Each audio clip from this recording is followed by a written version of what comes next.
Hope that someone is going to answer for what these dogs have been through and the poor souls that didn't make it, because we found some that hadn't made it up on the property when we were up there trapping.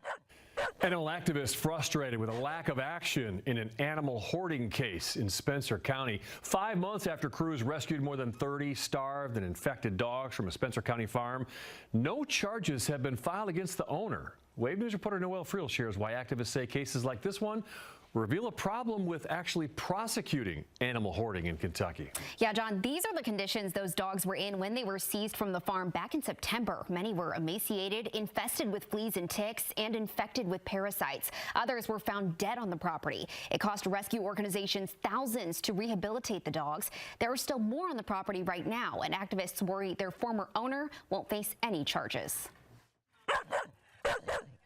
Looking at these dogs today, you would never guess what they've already been through in their short lives. They were just a few of more than 30 emaciated and seriously ill animals pulled from a Spencer County farm 5 months ago. When 1-year-old Webster was seized, he was infected with parasites, with missing patches of fur all over his body, but now looks healthy and has fully recovered.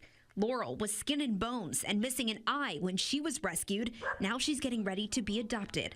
But not all of the dogs on the property are getting the same happy ending. While the owner voluntarily surrendered these dogs, there were still about 10 or 15 more on the farm when rescue crews were told to stop trapping. Property have worried about them this whole 5 months since we were up there. You know, we've had -5-degree weather, and emaciated, sick dogs, you know, they don't do well in cold weather, especially without shelters. It's extremely heartbreaking.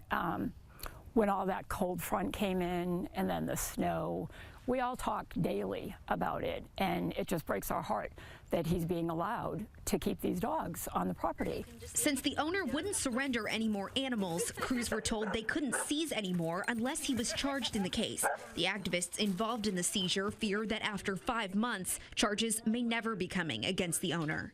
It's extremely frustrating, but it's so common in Kentucky.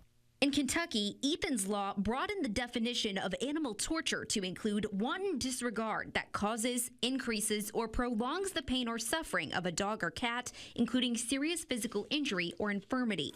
Even with the broadened definition, it can be difficult for animal hoarding cases to be defined as torture.